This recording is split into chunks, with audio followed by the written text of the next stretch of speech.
किसी ने बड़े कमाल की बात कही है कि ईश्वर का भक्त होने का ये मतलब नहीं कि तुम गिरोगे नहीं। इसका मतलब ये है कि जब भी तुम गिरोगे वह तुम्हें संभाल लेंगे। नमस्कार। आज मैं आपके लिए एक बड़ी छोटी सी कहानी लेकर आई हूँ। ये कहानी है एक अमीर आदमी की, जिसकी मुलाकात एक सड़क किनारे भिखारी से हुई। जब उसने भिखारी को देखा जो बहुत ही तंदुरुस्त था, तो उसने पूछा कि तुम भीख क्यों मांगते हो? तुम इतने तंदुरुस्त हो, हट्टे कट्टे हो, नौजवान हो। उस भिखारी ने कहा, साहब मेरे पास कोई काम धंधा नहीं है। अगर मुझे अभी काम धंधा मिल जाए तो मैं भीख मांगना छोड़ दूंगा। मुझे अच्छा थोड़ी ना लगता है, पर नौकरी नहीं है तो क्या करूं? उस अमीर आदमी ने कहा, मेरे पास एक बेहतरीन ऑप्शन है, नौकरी से भी अच्छा। भिखारी की आंखों में चमक आ गई। उसने पूछा, क्या करना होगा? उस अमीर आदमी ने कहा, तुम मेरे बिजनेस पार्टनर बन जाओ, तुम्हारी जिंदगी संवर जाएगी। भिखारी उसके चरणों में गिर गया और कहने लगा, प्रभु क्या बात करते हो? आप तो प्रभु के भेजे हुए साक्षात दूत लगते हो। मेरे लिए तो आप ही भगवान हो। बताओ मुझे क्या करना है? उस अमीर आदमी ने कहा, सुनो, मेरा एक चावल का प्लांट है। तुम्हें वहाँ से चावल लाकर यहाँ बाजार में बेचना है। जो भी मुनाफा होगा बाद में बांट लेंगे।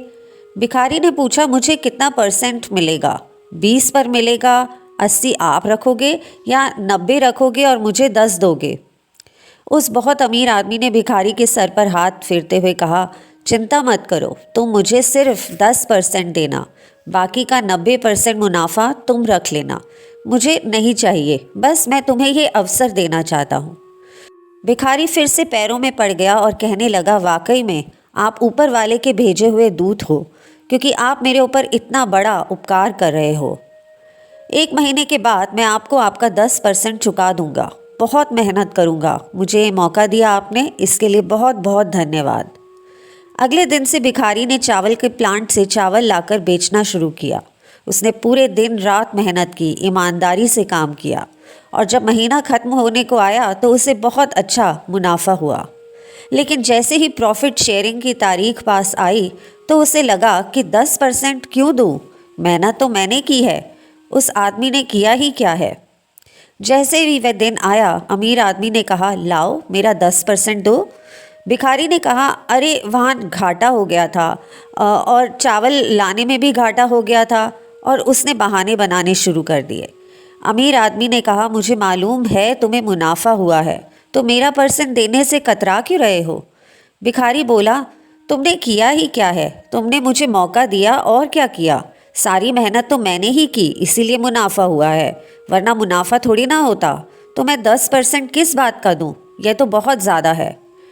अब आप सोचिए, अगर आप वह अमीर आदमी होते और आपके साथ कोई ऐसा करता तो आपको कैसा लगता?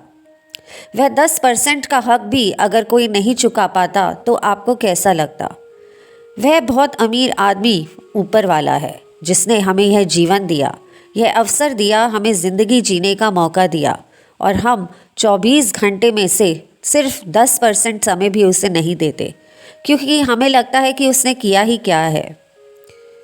अगर आप अपनी सैलरी का 10% भी डोनेट करना शुरू कर दे, या दिन भर के 24 घंटे में से 5% भी ऊपर वाले की भक्ति में समय लगाना शुरू कर दे, तो आपकी ज़िंदगी संवर जाएगी। यह छोटी सी कहानी बस यही सार समझाती है कि जिसने आपको जीवन दिया, उसके 10% का हक तो अदा कीजिए। अपने दिन का कुछ समय ईश्वर की भक्ति में, प्रार्थना में, या उनके प्रति आभार व्यक्त करने में लगाएं। ऐसा करने से हमारे जीवन में संतुलन और खुशहाली बनी रहती है। आशा करती हूँ आज की कहानी आपको पसंद आई होगी। कृपया वीडियो को लाइक करें, चैनल को सब्सक्राइब करें, और अपने दोस्तों के साथ शेयर करना ना भूलें। धन्यवाद।